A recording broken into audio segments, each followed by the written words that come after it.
Matthew Perry fête ses 54 ans ce samedi 19 août. L'acteur de la mythique série Friends était revenu sur sa toxicomanie et a évoqué, notamment, son addiction à l'alcool et à la cocaïne.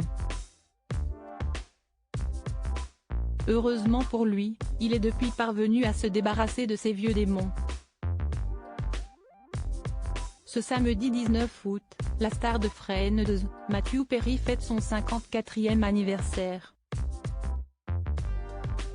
L'incontournable interprète de Chandler Bing a connu la célébrité et de grands moments de joie mais pas que.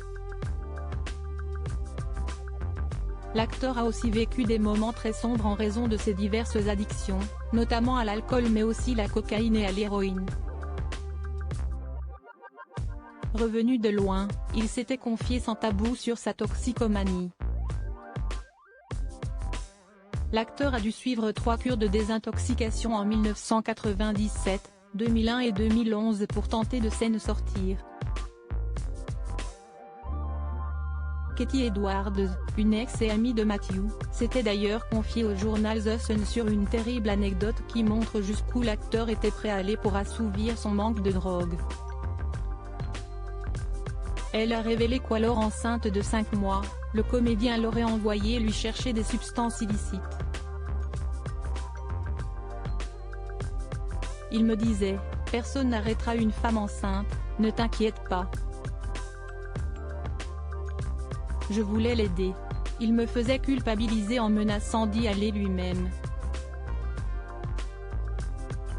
Et je finissais par lui dire que je préférais me déplacer pour lui éviter d'être seule dans la rue, et de conduire dans son état, expliquait-elle. Consciente que sa relation avec lui était très étrange, voire toxique, Katie avouait qu'elle ne parvenait quand même pas à lui dire non.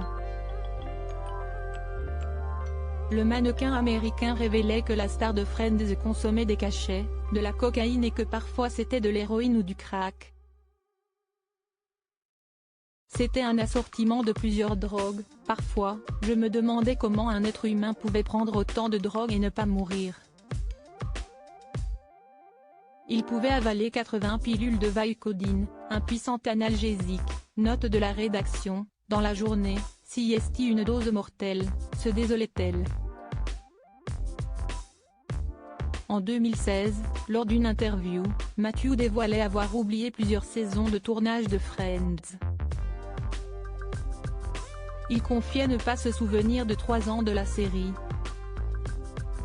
« J'étais un peu ailleurs à l'époque. C'était quelque part entre les saisons 3 et 6, précisait le comédien. Le 27 mai 2021, dans l'épisode spécial Retrouvailles Friends, The Reunion, Matthew Perry faisait de touchantes confidences sur son expérience dans la série. Il évoquait ce qui l'a poussé dans la drogue. « J'avais le sentiment que j'allais mourir si le public ne riait pas. Et ce n'est pas sain bien sûr. Mais je disais parfois une réplique et les spectateurs ne riaient pas. Je me mettais alors à suer et presque à convulser. Si je n'avais pas les rires que je devais recevoir, je paniquais », se souvenait-il. Heureusement, l'acteur est parvenu à remonter la pente et s'est même livré sur ces périodes dans un livre publié en novembre dernier. Intitulé Friends, Lovers and the Big Terrible Thing, soit Friends, Mes amours et cette chose horrible, il y revient sans filtre sur ses années d'addiction. Il y parle notamment de son premier contact avec les opiacés. Alors qu'il devait tourner dans Coup de foudre et conséquences aux côtés de Salma Hayek, il se blesse. Le médecin qui voit lui prescrit un comprimé d'opiacés qui aura laissé des séquelles à l'acteur bien des années après. Il se souvient avoir été euphorique et être devenu complètement accro 1 an et demi après ce premier comprimé. Matthew Perry avouait pouvoir consommer 55 de ces pilules par jour.